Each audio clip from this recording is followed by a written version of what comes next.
Hey everybody, Thomas, your Dungeon Master here for I Cast Fireball. You have been following the adventures of the Jhank Squad, Lance Thalen, Fleeple, and Malamara.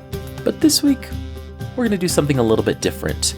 We're going to give you a little prelude into the next leg of the Jhank Squad's adventures. So, sit back, relax, and enjoy this bonus episode of I Almost Cast Fireball. Hello everybody, and welcome to this week's special episode of I Cast Fireball. The episode title I'm calling I Almost Cast Fireball, and you'll see why when we get into it.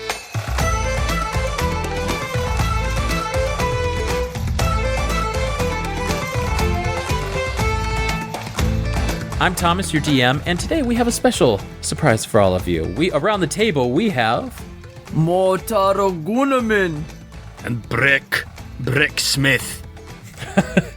These are our characters that will be joining us for today's mini adventure, but let's go and get everybody's names as well. I'm Heather. Caleb Anderton, longtime listener, first-time player. Heather, Caleb, thank you for joining me on today's episode. I'm so excited to have both of you join us and to just really explore and really create something a little bit new, a little bit unusual here. Super excited. I'm so excited, guys. Now, for our listeners, this is going to be kind of our session 0 leading up to the crossover episode. This is our session 0, or I like to call it 0.5, for both Heather and Caleb to help lead us into that crossover episode. And this is where we are going to establish what is Wisteria Vale like. Now, Heather, what was your character again? Mortar Gunaman. Wow. Okay. Do you mind if I call you Mortar? Mortar is great. Okay, sounds good. I'll call you Mortar. And Caleb, what was your character's name? Brecken Bartham Smith. You can call him Breck. Sounds kind of like brick. Brick and mortar. Oh, yeah. Oh my gosh. Brick and mortar. All right. That's amazing. Okay. Well, to lead into this, previously we had already leveled up our new friends Brick and Mortar to level 10, and I gave them each a couple magic items of their own to help complement the level set that they have. What those magic items are, they might have already come out. They might come out a little bit in a future episodes. Keep those a little bit of a mystery just for now. Now, they might even come out during this session 0, but I wanted to ask both Heather and Caleb, in particular the players, Wisteria Vale. Now, we had talked a little bit off the microphone of what we thought was going to happen, or how you two characters ended up in this magical land. I mean, it's no surprise to our listeners and to us that Wisteria Vale is a somewhat demi-plane hidden inside a book. And the reasons for that book, both of you know fairly well. To go through this session 0, do you want to go through just like a literal morning, minute by minute, or do you want to play out through like a week or a month of how do you want to help establish what Brick and Mortar are doing on a day-to-day basis? Do you want to go through just 6 hours, or do you want to go through 60 or 600 hours, so to speak? I'm thinking let's go through a full week. A week? Got it. Sun rises, get up, and this is the day I happen with some short interaction with maybe some of the NPCs around town.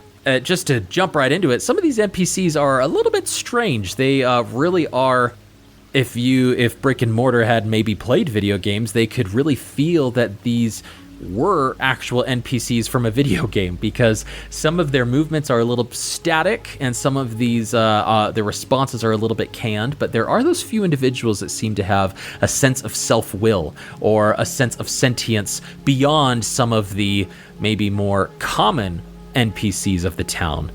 Oh, you wake up on a Monday morning here, and Brick and Mortar, you wake up in your house, your hovel. I mean, what does it look like, or what are some things that you see around? Obviously, you're in your bed, and you probably have to have some sort of a kitchen. But what are some defining characteristics that you think Brick and Mortar would have made sure their living quarters would have? And for this, let's go ahead and start with Mortar. I would make sure that My room and Breck's room is the same room, and our beds are the exact same size because I am also a dwarf. Although I am not biologically a dwarf, I just think I am. And this would be a great time to introduce our characters. What is your character like here, Brick? Or Mortar, I should say. Getting it mixed up already.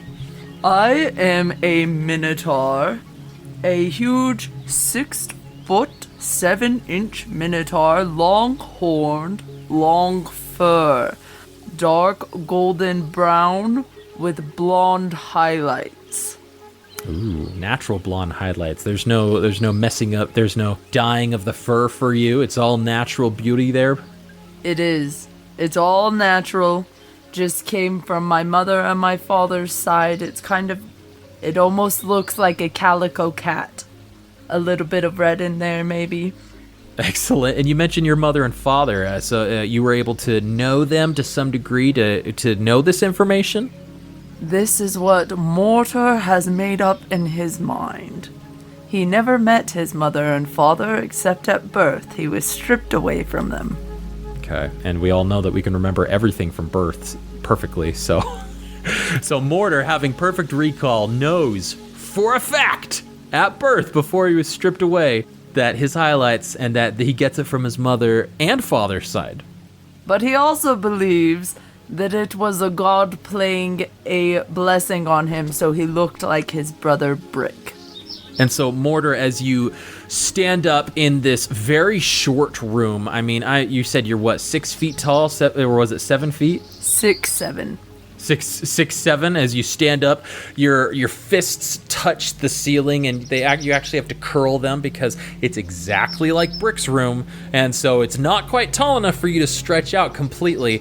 And as a result, you look up at the ceiling as your hands touch the roof, the wooden roof, and there's a lot of jagged marks in there where your long horns have gotten stuck because you've stood up too fast, or you've maybe done some calisthenics in here, and so you've had to scrape them off or patch some wood above you to replace some of the holes that you've punched in there.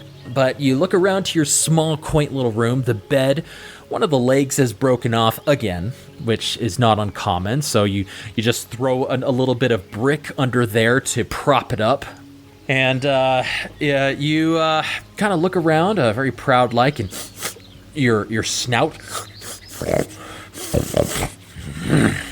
Ooh, Brick must be making some sort of breakfast for both of you. What a great brother he is. And you rush out into the kitchen, almost forgetting to turn your head slightly to make sure that the horns get through the doorway. But you do make it into the doorway here, and you come across Brick in the kitchen.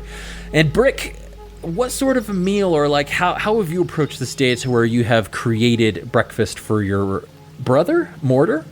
Yeah, so when you take a look at Brick over here, he is almost wider than he is tall. Just like 4 foot nothing, extremely broad and kind of squarish and roundish and just like, short and stocky to the max, even for dwarves.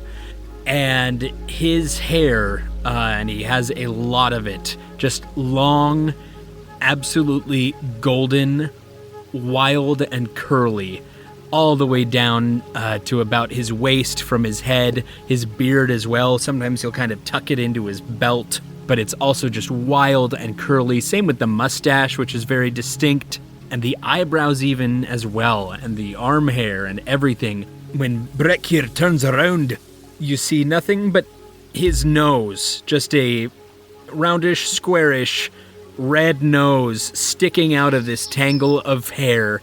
And that's really all you can see of his face on any given moment, really, unless he's making special effort to open his eyes really wide so you can see his shining green eyes under there. Excellent. Or when he parts the hair. Another reason Mortar knows they're related.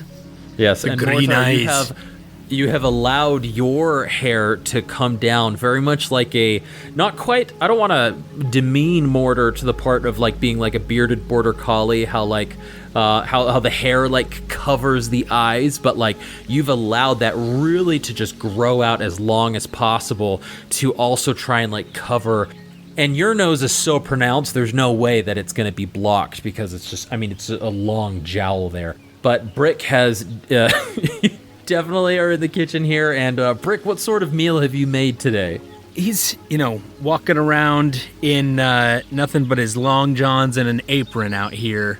And he's, cooked up some tomatoes and some sausages and some nice crispy bacon. Maybe found a few eggs. Just a very hearty breakfast like he knows his little brother likes. Excellent. So there does seem to be this familial relationship between the two of you, despite your wide differences in races. And as much as you try to normalize it, even your physical appearance as well, right? That's right. Hey, good morning, buddy. Glad you're here. I made your favorite.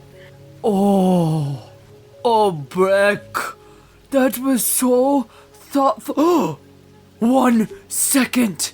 And he runs to the front door. Before he goes out, he kneels down and he puts his arms above his head, kind of in a like hallelujah type of thing. And he says, Lythander, please don't let the garden be gone. And he rushes outside. Oh, there he goes. Oh, and I'll just look up also and say a little, mutter a prayer to myself and say, listen, Lythander, it would really be good today if he could keep his garden for more than a few days. He wants things to grow. So definitely is some sort of worship being uttered towards this god. What was this god again? It is Lythander, the goddess of birth and rebirth, and yeah, we're a couple of life clerics here. Ooh, life clerics. Okay, sounds good. Okay, so the god of Lythander, earth and rebirth. Okay, so Mortar, you rush out to the garden, and as you rush out, you sigh a deep breath here. It looks like your garden is still there, and it's been there for surprisingly about a month. So you've really got some good things shooting forth. You even have like some nice flowers, and there are some very early on vegetables that are out there, and so you should be able to go and pick a few if you'd like. But your little plot of land outside of your house, it's your little hovel here, it's intact at least for another day. And it's odd because why your garden just disappears at night sometimes it's a little unclear. And whenever that happens, it's very clear that it's not just your garden, it's the forest as well. Leaves will have started to change, and all of a sudden it will revert back to what they were at a certain point in time. And so it will, sometimes it even got into fall, almost into winter, and then all of a sudden it just went right back to summer and seemed to begin right again, and then right again, over and over. But it hasn't done that for at least a month. So that's, your garden has started to flourish as it once did. Mortar is going to see this, and he's going to just like get elated and do almost like a 3-year-old happy dance right there, where his feet move faster just in place, and his hands are like shaking by his head, and he's like, ah! And he goes and he picks some petals of some chrysanthemums that he sees, and he takes the petals and he starts placing them one by one, almost ritual-like, around the garden. And then when he completes that, he kneels down and he says, Lythander, thank you that birth didn't start today. And he's gonna rush into the garden. And he's gonna hurry and pick things, almost feeling like they might get sucked into the ground as he's picking them. So he's gonna do it really fast. And he finds some parsley and some green onions. And is there any fruit that he sees? There is one tiny little mini strawberry that is mostly green, Mostly green, but a little bit of red. He picks that right away and then just grabs a whole handful of flowers. In doing so, he picks up the bush with it. So it's like a big bouquet. And he rushes inside as fast as he can, fearing that these will disappear before he gets inside. And rightly so, because that renewal or that rebirth, as you have stated yourself, Mortar, it doesn't just happen when you go to bed and wake up. Sometimes it happens in the middle of a transaction, while you're doing something, while you're hoeing the ground. The rebirth sometimes happens right in the middle of the day. And so you'll just randomly wake up and go, oh, rightly so. There is that sense of urgency, but now that you've picked it, things are a little bit better. I noticed that it was still there. In fact, that's where I got the tomatoes from for breakfast. I hope you don't mind. Oh, Brick, you are a clever, clever man. Oh, thank you, Mortar. All right, sit down. We're about to have a good meal. Oh, this is for you. I know you have been waiting for it for a long time. And he hands him the strawberry. Oh, Morty, how'd you know these were my favorite? Your red nose tells me everything. Oh, man, and you have a wonderful breakfast, a wonderful meal, chatting about the things that you're going to do, and Brick, your armor might actually get finished today, and so you're going to go down to the local smith and see if it's finished up, and if you could pick it up yourself, and see if you could hold on to it. And Mortar, you are going to finish the renovation on the house, the renovation that you happened to start right before the rebirths started to occur. So whenever a rebirth happens, the renovation also gets undone. And so it's as soon as the rebirth happens, the room that you're adding on just goes back to its half-finished state. And so before you start up on it again, you usually wait a week to make sure that the rebirth is more permanent before you start on the renovations again. But a wonderful day, a wonderful breakfast, and you break off. Brick, as you go into the town proper here in Wisteria Vale, it's the same exact situation as you start to rise the hill. You know that Wisteria Vale is no more than literally 100 feet from your house. But for some odd reason that has just become accustomed to you, you can't see Wisteria Vale from your own hovel. And there's this hill that is between you and Wisteria Vale, and for reasons unbeknownst to you, but as you walk up this hill, the same scene unfolds the exact same way, regardless of rebirth or not. Every single morning, there's a bird that chirps up, a little yellow canary that chirps over to your shoulder and chirps at your nose and just like starts to sing, and you even see it do like a little bit of a bow, which you're very familiar with. And the sun, despite you staying at home for a couple hours this morning, the sun seems to be just rising over this hill to where the light catches Wisteria Vale in this beautiful light. And just as you see Wisteria Vale over the horizon, there's music that starts to play. The same darn music every single day. No. By the exact same knowing bard that is sitting over on a stone wall not too far from you. And he goes, "Why, Brick, wonderful of you to join us today." No, you're not here. Go away. Oh, but I think you know that I am. And this bard is the most lavishly dressed man in the entire town. He is blue eyes, great smile. I mean, just like, he's a poster boy for what a bard should be.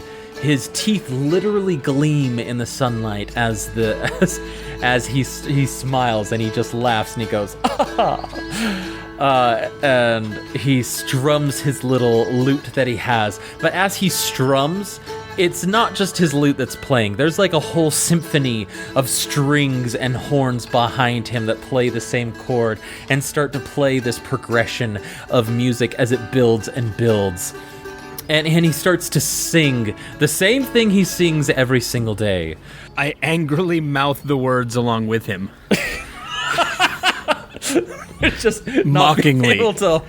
So as he sings, he starts to sing, "Adventurer from south, you join us here today.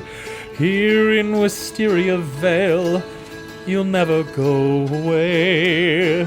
Boom, boom. And and he starts to walk beside you. And people, despite the hour being like 11 in the morning, people are just beginning their day.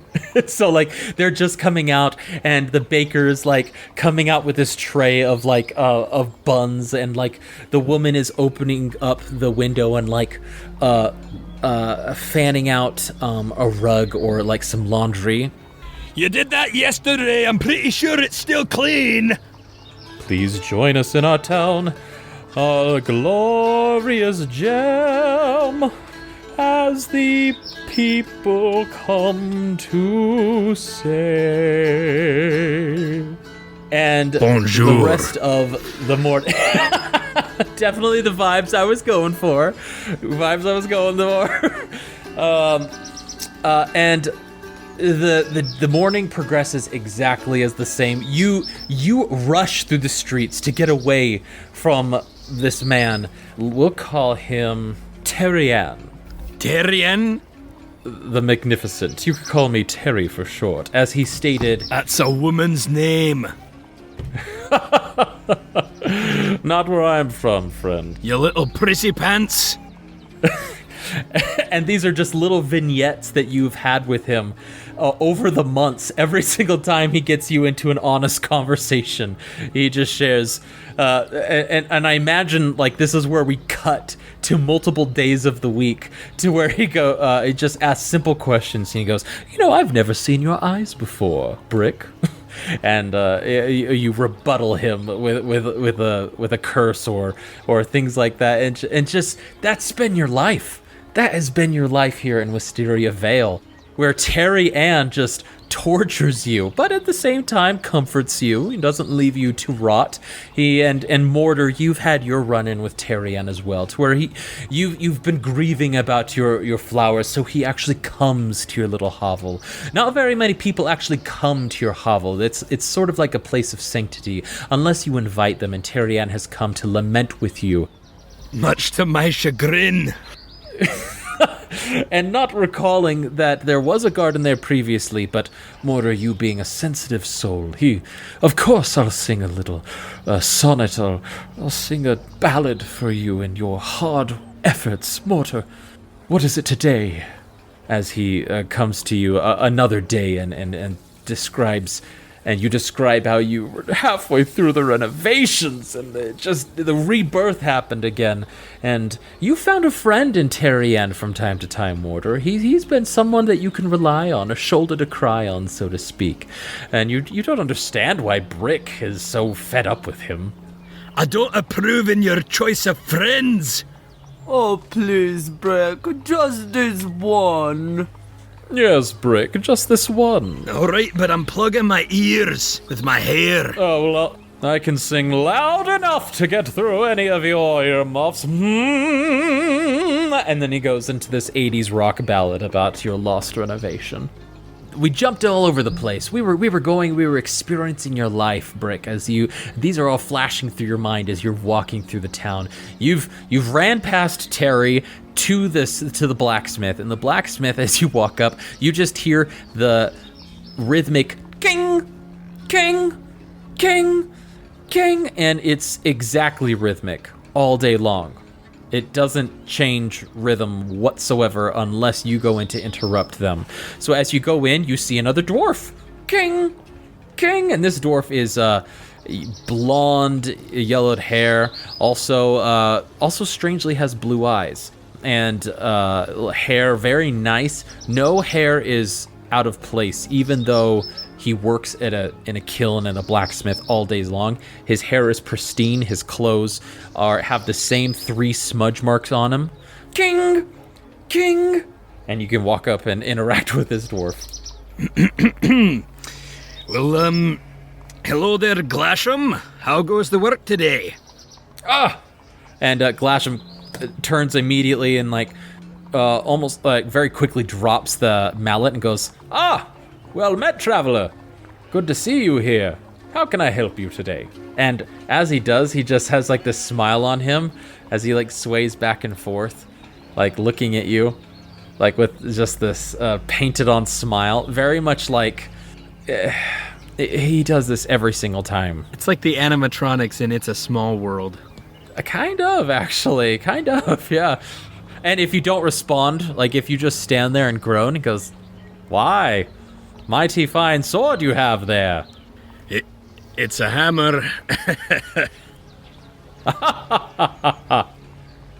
And just sways back and forth. Back and forth. Back and forth. Oh boy, not again. So waiting for some sort of prompt, but this is the same blacksmith that you had. What was his name again? Glasham? Yeah, with a G. Glasham. This is the same blacksmith that you commissioned to make your armor for you, and this is the 5th time that you've commissioned it, and unfortunately it's disappeared, like, as it's just, you go every single day and you get the same status report. "I'll have it in a day, I'll have it in 2 weeks, I'll have it in a week," you know? But yesterday he said for sure he'd have it in a day. And if anything, this man is consistent as he just sways back and forth as you're staring at him. So you prompt him about the armor, and he goes, "Ah, yes, it wasn't easy. I had to use my finest materials." And he goes over to a bench, which he actually hasn't done this before for you.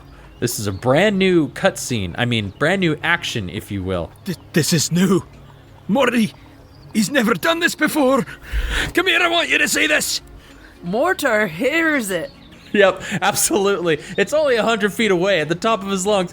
"Mortar!" You rush. Terry, as you're running up, Mortar. "Ah, well met, adventurer." He tries to go into the beginning mantra as you crest over the hill as well, but you just rush right past him. "Not today!" As Mortar walks in, he goes over to the chest that he has, and he opens it up, and there's this really finely crafted armor in front, and he goes, "I had to use my finest materials here, but anything for a hero of Wisteria Vale." And he does this weird eyebrow thing as he says Wisteria Vale, like eyebrows. And he just stands there holding his hand open in front of the box, expectant for you to go over and pick it up. Hurry, do it quickly, Brick! Quickly! Hurry! And I rush over and I get my set of dwarven plate armor. All right, and as you do, you like feel this sigh of relief, and like a wind blows through both of your hair as you do that. And whenever something becomes more permanent, at least in your hovel, that's the same sort of feeling and sensation that you get. And so you feel, you've got it. Yes.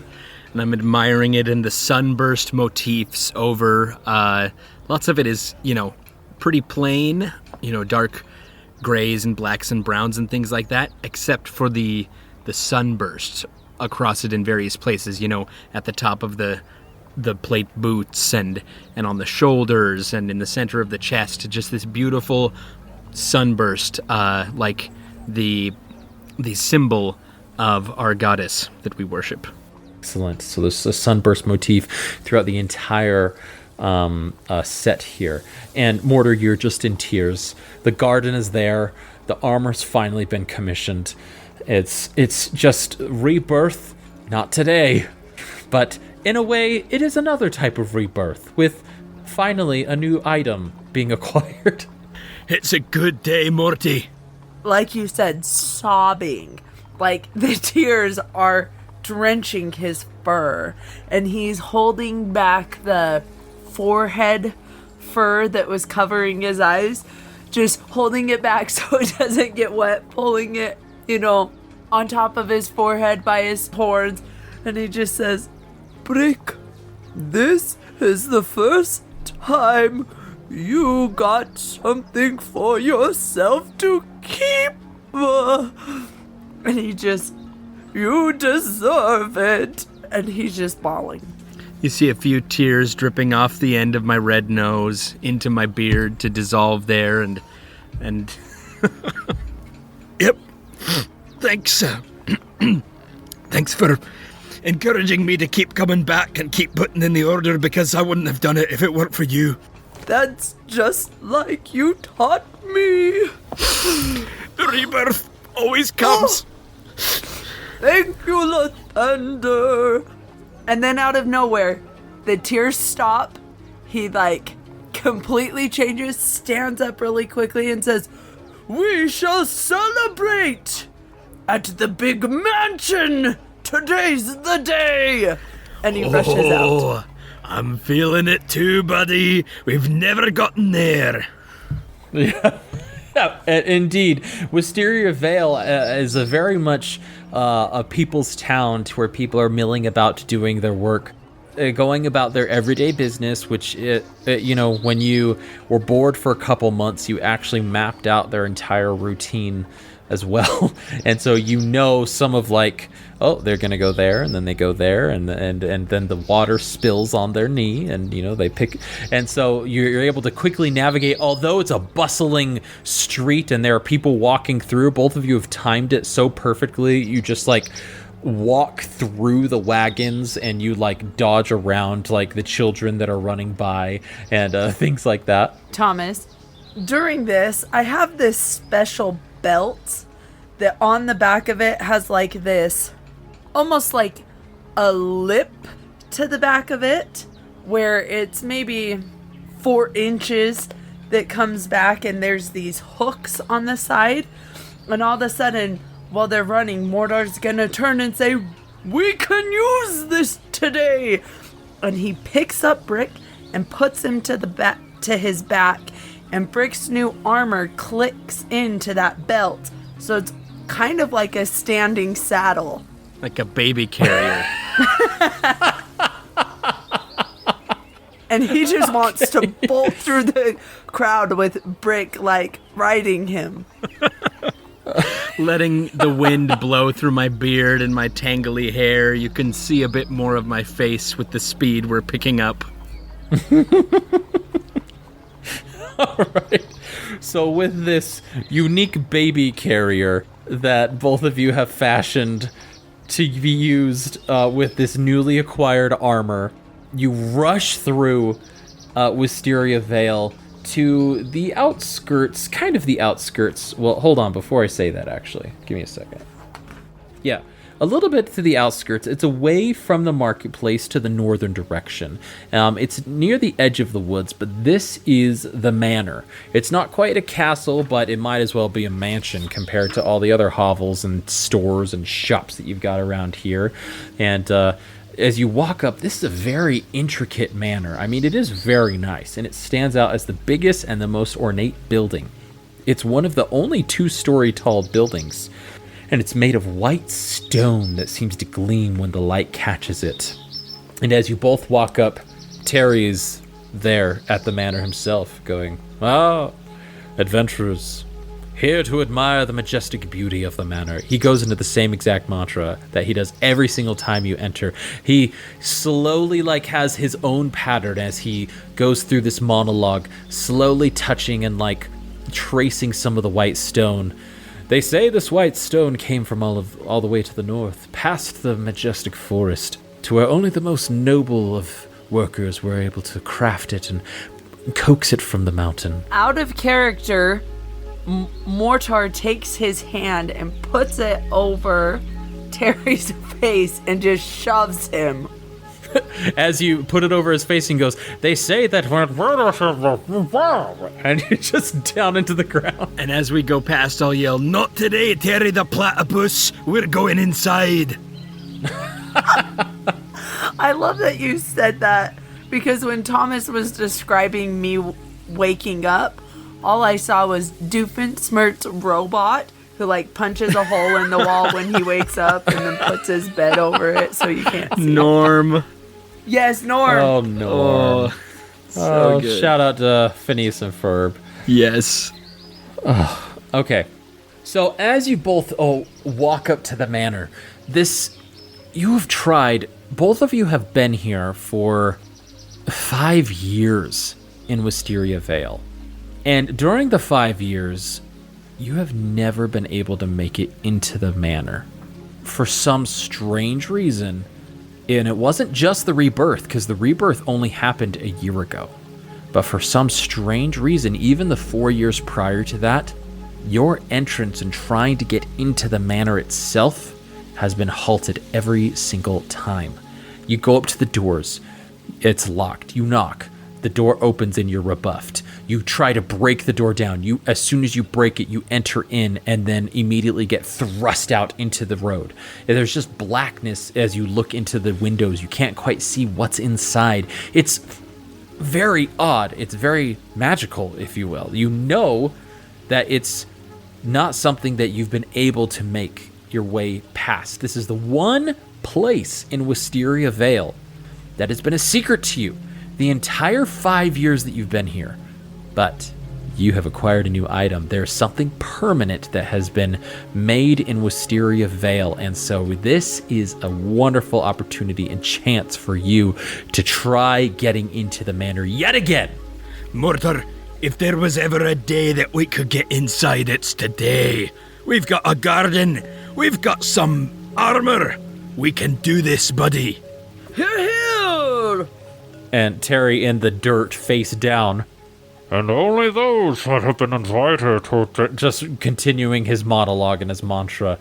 So you come to the front doors, and I imagine, Mortar, you just go and you seize the two knobs that are there to twist and push the doors open, yes?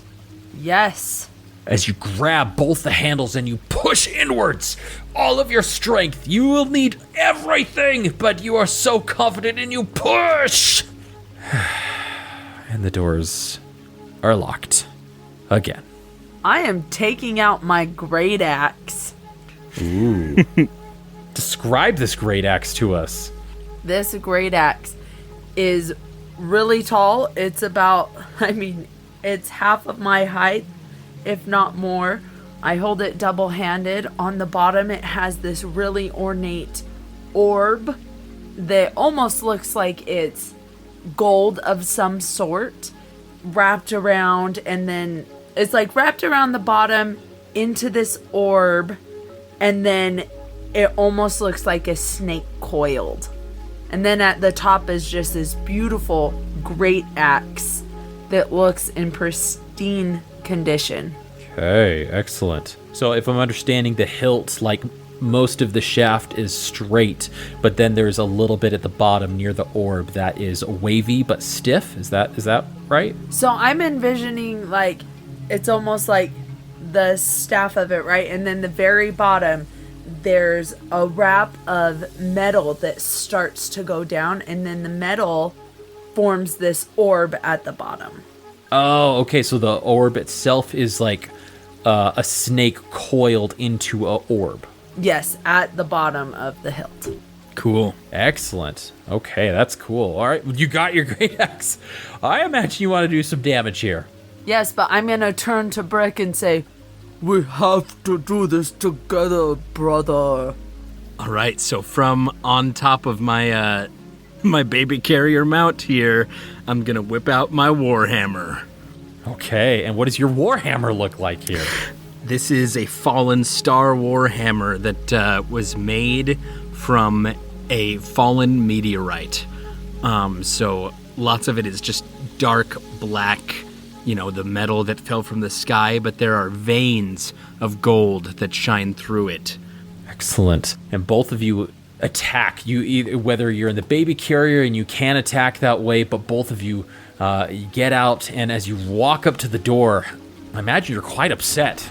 Quite upset, yeah? I would like to rage. Oh. Me too. Okay. There are times for worship, and there are times for holy rage, and both of you go into a rage, and using your reckless attack feature, both of you can roll an attack with advantage. Okay, so Mortar, what did you get? 27. Whew. Okay, and Brick, what did you get? All right, that is a modded 20. Oh, so we got a 27 and a modded 20. Both of you screaming as you use your zealot cries to the sky. In sync, both of you. Go ahead and roll damage. 11. All right, I did 13 damage. 13 from Brick, 11 from Mortar. And just like a Brick and Mortar, solid attack combined perfectly in sync. Both of you, boom, and the door cracks and it splinters underneath your attack. With your barbarians, you both get an extra attack as well whenever you take the attack action, and it was reckless, so both of you roll again with advantage to try and attack. Oh, crap. That's a 19 to hit for Brick. Okay, and Mortar. Non-natural 20. All right, a 19 out of 20. This one, the rage is a little lessened, but with you working both in sequence with each other, or synchronously together, that's a word, that's an adjective, you can both roll damage again. Oh my gosh! 9 damage. 13 damage again. Okay. So, for a total of, what was that? 24 plus 37 plus 46 damage in 6 seconds. Boom! Boom! It splinters, and then it just implodes. You get the second splinter in there, Mortar, but then Brick, you use your, you swing your hammer above, and it cracks inward, and the door explodes inward into the manor, and the doorway is open towards you. This has happened before, and you just see into the manor darkness. You just see darkness in front of you. And you know, every time before, you ran into the darkness and you were kicked out, you were thrust out. There was no rebirth, but you were thrown out, and there was some damage done to you, but this is your day. This is your day! So, I am actually going to get in a crawling position, so it looks even more like Brick is riding me now. Okay. It's okay, buddy. I'm going to have my axe in one hand, in my non-dominant hand to hit into the ground to pull me, and then I'm just going to scrape with my other hand. So I'm going in slow in a crawling position this time. Okay, so you were slowly and cautiously making your way into the darkness, into the manor, right? Yes, and trying to be able to, stick to the floor. Absolutely. Yeah, so as you you're gripping, and you're like, I will not get thrown out of this place. You make your way little by little by little and into the darkness, and the light behind you gets dimmer and dimmer and dimmer. And as you just slowly go forward, try not to make any noise, you hear it echoing through the cave. You two again. You wish to enter my palace, I see. Another time. And this voice, you have heard this voice every single time you've tried to enter. This voice has spoken to you, but they have not used the same dialogue similar to Terry or Glasham or any of the others. It's always been unique. Mortar is just paused, hoping he doesn't get spotted, even though he knows he has been. He just quiet and just sitting there, like Kronk, kind of. You think you can hide from me by simply stopping, you big ol' oaf? Oh, that was a mistake. And I jump off of Mortar's back, and I use my once-a-day ability with my hammer, and I strike the ground. Oh, what's this ability? I can strike the ground and do my regular damage to all enemies within 30 feet of me. And it's an action to do it, right? Yes, sir. Excellent. So instead of attacking, you strike the ground and go and roll damage, sir. That is 15 damage. 15. Was any of it psychic? No, just bludgeoning and force damage. Oh, okay.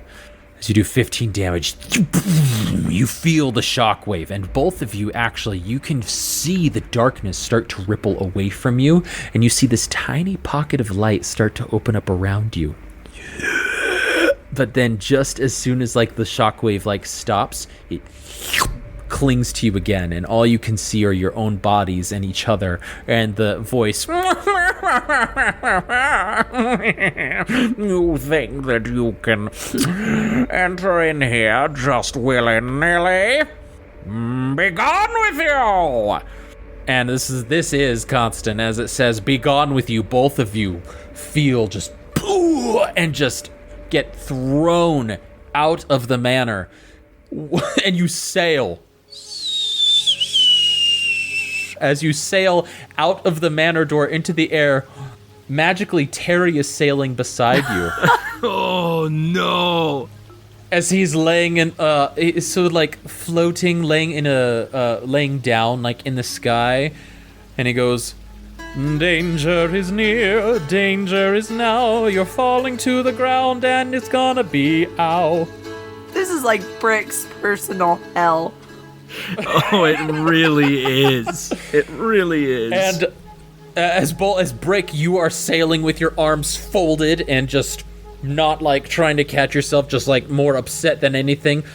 Mortar is actually gonna kind of grapple him from behind as he's sailing so he can take the force of the fall. And as you do, I need you both to roll me a dexterity saving throw as you come careening down to the ground.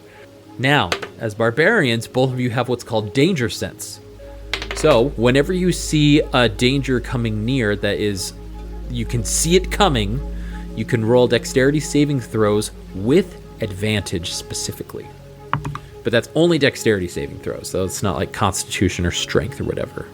That's a 19 dexterity save for Brick. Well done. And Mortar. 12. 12. Excellent. So, Brick, you save on this, probably because you're being held by Mortar, and you use his cushiony body and fur to take the brunt of the force. But Mortar, you do fail this saving throw. Both of you, you're being tossed through the air, literally across town, over the shops, over the flowers, right in front of your hovel here. Mortar, you take 12 points of bludgeoning damage, and Brick, you take half of that. Now, if you were raging, you would take half of that, but since there was some sneaking going on, you couldn't persist in rage, so you take the full brunt of that. Terry seems to just magically float to the ground, and as he gets close to the ground, his feet just alight next to you and go, my, you definitely do not seem that you are welcome there, if I may say so. I wouldn't do that, Terry. You are not welcome here. And just as you're about to lay into Terry, punch him out, whatever, both of you can see coming out of the woods something new. What? You see 3 humanoids walking out of the woods, not too far from your hovel. And these individuals are an odd combination of people, but you see a half-orc. One you have, and you've not seen half-orcs in a long time, at least 5 years, since you were trapped into this story here. You see a female half-orc, and you see a seemingly small elf, and the only reason why you know they're an elf, despite their dark clothing and this really bright yellow intricate scarf, are the pointed ears coming out, peeking out of their hair. And probably the most interesting sight you see is a red kobold walking out of the forest next to them. A kobold being smaller than you, Brick, but wearing this sort of tied up fleece around their sort of a kigamaru style, if you will. And they're only about 50 feet away from where you are. And Terry turns to both of you and goes, "Oh, well, you better go greet our new adventurers. Bring, ring!" Mortar is like mortified because he has fought each one of those races in the arena before, and he is freaked out. He thinks it's the dead coming back, and he falls to the ground and goes, "The Manor Man has found them!" and just shields his head. And with that, we will end this bonus episode of I Cast Fireball.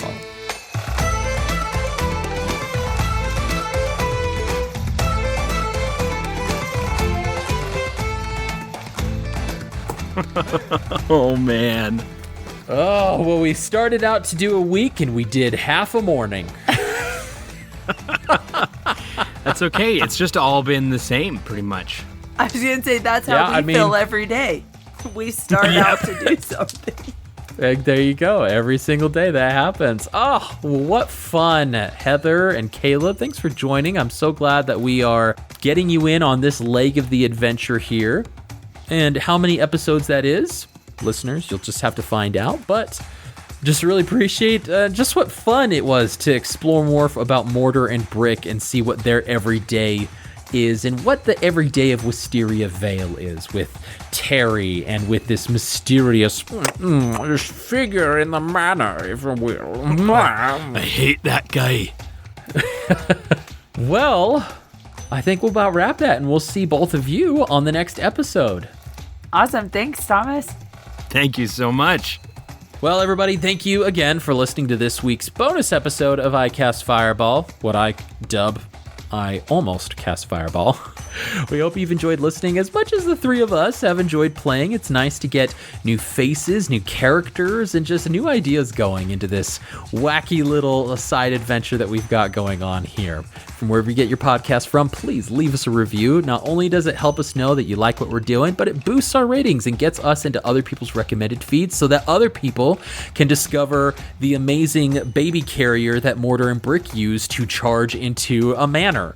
Well, if you want to write something a little bit longer than a review, feel free to shoot us an email at icastfireball2020@gmail.com, and we'd love to shout you out on a future bonus episode or regular episode here. I know we've had a couple people reach out through Instagram, a couple reviews somewhat recently, and we just would love to keep that going and moving forward. And as always, if you got fan art, shoot them our way. Maybe you can be the artist to define how Brick and Mortar look with both of their covered up eyes.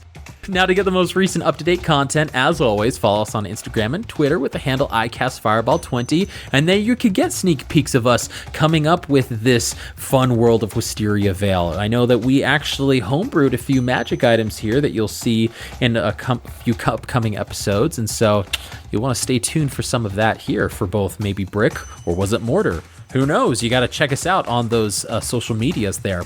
As always, we've got our wonderful sister podcast, Improv Tabletop, in which Caleb is actually a rotating cast member as well. You can listen to him in his wonderful adventures, go back to all the way to the beginning where he plays a velociraptor in Jurassic Bake Off. It's a wonderful time. If you've never heard Improv Tabletop, or it's just been a while since you listened to that, go back and give it a listen. It's super fun, and they use the Fate Accelerated Tabletop system. So we recommend that you go give them a listen, and don't forget to give them a 5-star review as well. Lastly, before we sign off, don't forget to like, subscribe, and share with your friends and fellow wacky adventurers. But until next time, I'm Thomas, your DM, and around this table, we have... Mortar Gunaman. And Brick. Well, let's keep that fire going, and we'll see all of you next time.